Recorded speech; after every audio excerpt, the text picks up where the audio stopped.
साथियों नमस्कार। मैं बॉबी पंवार आप सबके बीच आज फिर से एक बार लाइव आया हूं और मुझे उम्मीद है कि आप सब स्वस्थ होंगे, मस्त होंगे।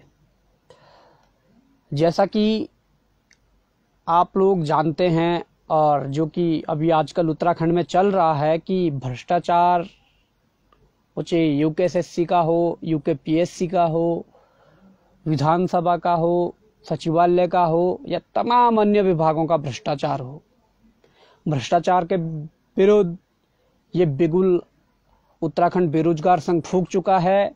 और उत्तराखंड बेरोजगार संघ के बैनर पर प्रदेश का वो तमाम युवा जो प्रदेश भर में किसी न किसी मुद्दे पर लड़ रहा है, वो आज बेरोजगार संघ के साथ खड़ा है। प्रदेश का हर वो जनमानस जो किसी न किसी मुद्दे पर लड़ रहा है, वो आज बेरोजगार संघ के साथ खड़ा है। और ये हमने भी संकल्प लिया है कि इस लड़ाई को यदि आज शुरू किया है तो इस लड़ाई को अंजाम तक पहुंचाने के लिए हम प्रतिबद्ध हैं और इस लड़ाई को अंजाम तक पहुंचा कर रहेंगे। बात करते हैं हमारे सत्ताधीशों की, हमारे प्रदेश के मुखियाओं की।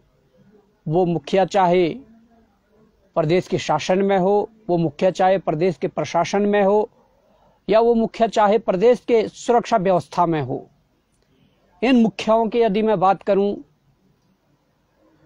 तो सबसे बड़ी बात यह है कि यहाँ जो मुख्यमंत्री हैं माननीय धामी जी,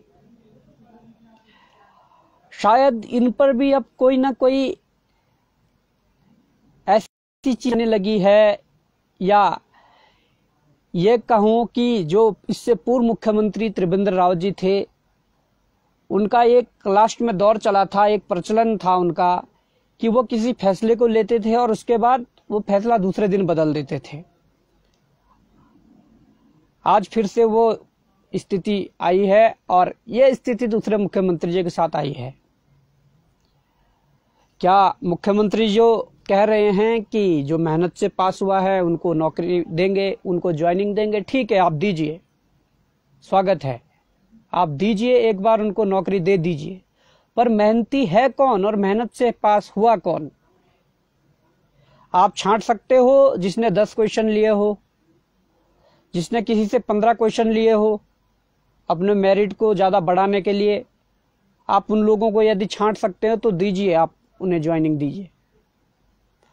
मैं कहना चाहता हूं, पकड़ पकड़ कर लाएंगे कौन किस विधायक का आदमी है, पकड़ कर लाएंगे कौन किस मंत्री का आदमी है, एक एक को पकड़ कर लाएंगे कौन मुख्यमंत्री का आदमी है, और उसे भी पकड़ कर लाएंगे कौन जांच समिति का आदमी है।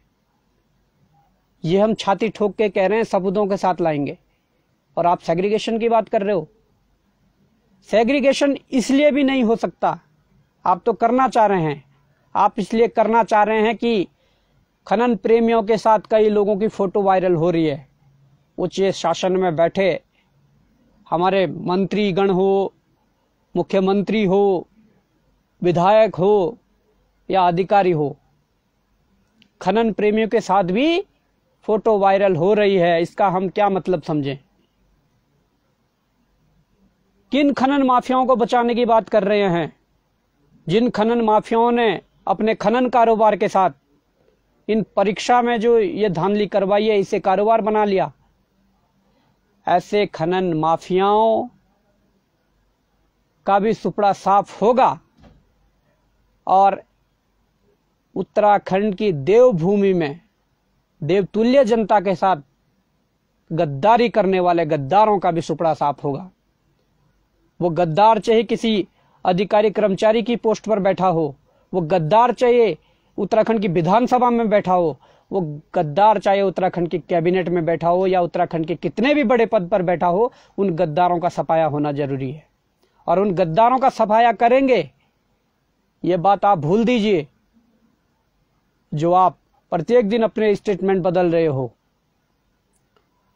हम कहना चाहेंगे कि आपने तो ठीक है कह दिया कि सेग्रीगेशन करेंगे। उत्तराखंड का हर एक युवा आपसे आज ये पूछना चाहता है कि जिन 5 परीक्षाओं को आपके पास सबूत नहीं दिए गए, जिन 5 परीक्षाओं में गड़बड़ी का कोई किसी ने आवाज नहीं उठाई, या जिन 5 परीक्षाओं की कोई बात तक नहीं की, उन परीक्षाओं को आपने निरस्त किस आधार पर किया? आज उत्तराखंड का हर एक बच्चा आपसे यह पूछना चाहता है। और जिन परीक्षाओं में 38 से अधिक गिरफ्तारियां हो चुकी है, जिस परीक्षा में 3 पालियों की परीक्षाओं में तीनों पेपर आउट पहले ही हो चुका था, जो हमें स्क्रीनशॉट मिले थे उसमें यह कहा गया था हमें कि 4 दिन पहले पेपर बाहर था, परंतु जब खुलासे हुए, जब कंपनी के माध्यम से ही पेपर बेचा गया, तो आप देख सकते हैं कि जब पेपर पैकिंग हो रहा था तब बेचा गया, तो कम से कम 20-25 दिन, 1 महीने पहले पेपर बाहर आ चुका था। कैसा सेग्रीगेशन करोगे आप? Number 1 Telegram, number 2 WhatsApp, number 3 photocopy. और वो फोटोकॉपी कितने जगह पहुंची ये पता लगा पाना भी मुश्किल है। और ऐसी फोटोकॉपी एक नहीं, सचिवालय के अंदर ही बैठकर कितने प्रतिशत लोगों ने पेपर बांटा है ये भी बता दीजिए। आप बात अगर भ्रष्टाचार को मुक्त करने की करते हैं, अगर देश के प्रधानमंत्री लाल किले की प्राचीर से कहते हैं कि हम भ्रष्टाचार मुक्त बनाएंगे देश को, और आप यहां संकल्प लेते हैं कि 2025 तक उत्तराखंड भ्रष्टाचार मुक्त होगा, तो ये नहीं चलेगा कि आप अपनों को बचाएं और दूसरों को फंसाएं। इससे भ्रष्टाचार कम नहीं होगा। भ्रष्टाचार कम होगा तो जो भ्रष्टाचारी है वो अपना है, पराया है, वो बिना देखे आप पर आपको कार्रवाई करनी है। और ठीक है, आप कह रहे हैं कि हम ये भर्ती रद्द नहीं करेंगे, इसमें गड़बड़ी हुई है, छटनी करेंगे, कर लीजिए। छटनी किसके लिए? किसके 15 लाख बचाना चाह रहे हो? किसके 18 लाख बचाना चाह रहे हो? आरोप लगेंगे और सीधे आरोप लगेंगे, और सीधे उस पर आरोप लगेंगे जो इस पर स्टेटमेंट देगा। वो प्रदेश का मुख्यमंत्री हो, प्रदेश का या प्रदेश का कोई मंत्री हो, सीधे उस पर आरोप लगेंगे कि 15 लाख या 18 लाख किसके बचाने की कोशिश कर रहे हैं। और अभी तक आपने गिरफ्तारियां क्या कर ली? आपने किसी अपने पार्टी के आदमी को उठाया, और आपके जो पार्टी के लोग हैं उनके हमारे, और हम कहना चाहते हैं वो सबूत सबके सामने सार्वजनिक करने जा रहे हैं। और जो आपने आरोपी पकड़े हैं, कुछ मामलों में मैं आपको बता दूं, आपने आरोपी तो पकड़ लिए हैं, पर उन आरोपियों के ऊपर किसका हाथ है, उसमें सबसे बड़े सरगना कौन है, वो सब आपको हम उपलब्ध करवाने वाले हैं। लाइव में उपलब्ध करवाएंगे, और उन पर कार्रवाई नहीं हुई तो आप समझ लेना कि प्रदेश का जो जनमानस है वो सड़कों पर तो आ चुका है, परंतु वो इतना आक्रोशित हो जाएगा, वो इतना आक्रामक हो जाएगा कि सरकार बचानी मुश्किल हो जाएगी। और ये मैं कह देना चाहता हूं कि आप तो भर्ती को बचाने की बात कर रहे हो, आप सरकार बचाने में नाकाम हो जाओगे। ये आज लिख के ले लो, अभी लिख के ले लो। हमने 7 सितंबर को रैली की, सचिवालय कूच किया, और आपको बड़े प्यार से, बड़े लोकतांत्रिक तरीके से उस रैली का आयोजन किया गया। सचिवालय गए, वहां पर आपके जो मजिस्ट्रेट आए उनको अपना ज्ञापन दिया, और आपके नाम से ज्ञापन दिया, और कहा कि आप हमें टाइम दीजिए, 2 दिन, 3 दिन, 4 दिन में जब भी आप टाइम दोगे, हम आपसे बात करना चाहते हैं कि उत्तराखंड में भ्रष्टाचार जो चल रहा है वो उसमें और कड़ियां क्या है। परंतु आपने अभी तक समय नहीं दिया। हम आपसे सामने में बैठकर बात करना चाहते हैं, क्योंकि हम आपको कुछ बताना चाहते हैं। अगर आपकी सलाहकार टीम आपको किसी दूसरे रास्ते भटका रही है तो हम आपको समझाना चाहते हैं, हमारे भी सुझाव लीजिए। और अगर नहीं मिलते हैं तो ठीक है, आप वो भी कह दीजिए कि अगर नहीं मिलना है तो नहीं मिलना है, ठीक है, हमें उससे भी कोई वो नहीं, ऐतराज नहीं है। आप ये बता दीजिए नहीं मिलना है, क्योंकि खुलासे तो अब होकर रहेंगे। और ये आप भर्ती बचाओ ना बचाओ, भर्ती को बचाने की आप पूरी कोशिश कर रहे हैं, पर सरकार नहीं बचा पाओगे। वो दिन ज्यादा दूर नहीं है, हम ये भी कह दे रहे हैं।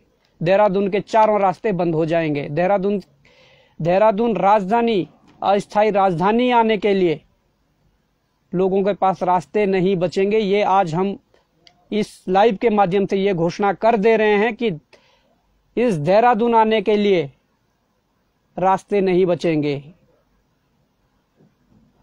ऐसा माहौल हम कर देंगे और करेंगे, लोकतांत्रिक तरीके से करेंगे। इसे आप समझिए जो समझना है।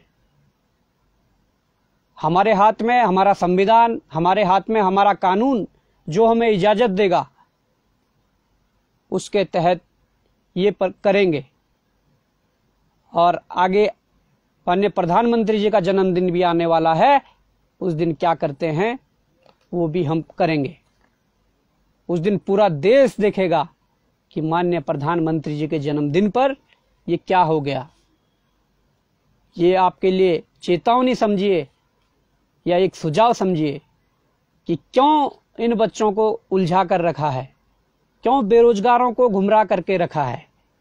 जब आपको पता है कि न्यायालय में जो नॉर्म्स हैं, उत्तराखंड अधीनस्थ सेवा चयन आयोग के जो नॉर्म्स हैं, किसी आयोग के जो नॉर्म्स हैं, किसी न्यायालय के, उसके आधार पर निर्णय होना है।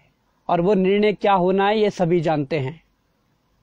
और आप सिर्फ और सिर्फ बच्चों को गुमराह कर रहे हैं और गुमराह कर कर सिर्फ और सिर्फ भर्ती को 2-2.5 साल के लिए लटकाना चाह रहे हैं। ये हम खुला आरोप लगा रहे हैं। अगर आप थोड़ा भी चाहते हैं और थोड़ा भी चाहते हैं कि बच्चों का भविष्य बचे, तो ये परीक्षा जल्द रद्द करके 60 दिन के अंदर दोबारा परीक्षा हो, ये हम कह रहे हैं। बाकी अगर नहीं करते हैं तो ठीक है, आप परीक्षा को बचाइए, साथ में सरकार को भी बचाना पड़ेगा और आपको सरकार बचाने पड़ेगी, इसके लिए हम शुभकामनाएं देते हैं। पर अगर सरकार को बचाने में नाकामयाब रहे तो उसके लिए फिर उसके बाद ही मिलते हैं। और मैं उन छात्रों को भी ये संदेश देना चाहूँगा जो थोड़े से किसी दबाव में आकर या कुछ स्टेटमेंट कोई आ जाता है, उसके बाद जो उनके मन में परेशानी उत्पन्न हो जाती है, जो उनका जल्दीपन जो है वो शुरू हो जाता है कि अब क्या होगा। इतनी बेचैनी मत पालिए और इतनी बेचैनी पालनी भी नहीं है। ये संकल्प लिया है, इस गलत सिस्टम के खिलाफ लड़ेंगे और अंतिम तक लड़ेंगे। तब तक लड़ेंगे जब तक इसे अंजाम तक ना पहुंचा दिया हो। उतार चढ़ाव आएंगे, परिस्थितियां कुछ भी हो, हर परिस्थिति का डटकर मुकाबला करेंगे और इस लड़ाई को अंजाम तक पहुंचाएंगे। ये मेरा उन युवाओं को संदेश है जो या तो परसों रैली में शामिल थे, या जो अभिभावक घर से मुझे देख रहे हैं, या जिन अभिभावकों को मुझे फोन कॉल आ रहे हैं। ये उन अभिभावकों के लिए मेरा संदेश है कि उत्तराखंड बेरोजगार संघ के ये बेटे इस लड़ाई को अंजाम तक पहुंचा कर रहेंगे, इस लड़ाई को लड़ेंगे। सरकार अपनी जो मनमानी करे, हम मनमानी नहीं होने देंगे। हमें इसके लिए कोई भी कदम उठाना पड़े हम उठाएंगे। और ये लड़ाई उत्तराखंड बचाने की लड़ाई है और इस उत्तराखंड, इस देवभूमि को बचा कर रहेंगे। ये इस देवभूमि के उत्तराखंड बेरोजगार संघ में जो युवा है वो इसे बचा कर रहेंगे। और कल कोटद्वार में एक रैली होने जा रही है और उस रैली में सब प्रतिभाग करें। कोटद्वार के आसपास के लोग हैं, जो गढ़वाल के लोग हैं, वो सब कोटद्वार पहुंचिए और उस रैली को भव्य बनाइए। उस रैली के माध्यम से अपने सरकार तक इस आवाज को पहुंचाइए कि आप गलत कर रहे हैं। और अगर आप सही करोगे तो आपको उस हिसाब से उसका नतीजे मिलेंगे, और अगर आप गलत करोगे तो आपको वो नतीजे मिलेंगे। ये आपको कोटद्वार के रैली के माध्यम से संदेश देना है। तो देखिए, ज्यादा ना बोलते हुए हम यही कहना चाहेंगे कि मुख्यमंत्री जी, आप लगा लीजिए दम, आप भर्ती बचाओ या सरकार बचाओ।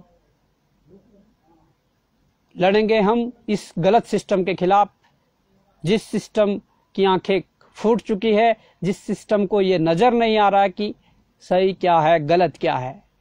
क्योंकि आप तो अपने प्रवक्ताओं को भी ये कहते हैं ना कि क्या है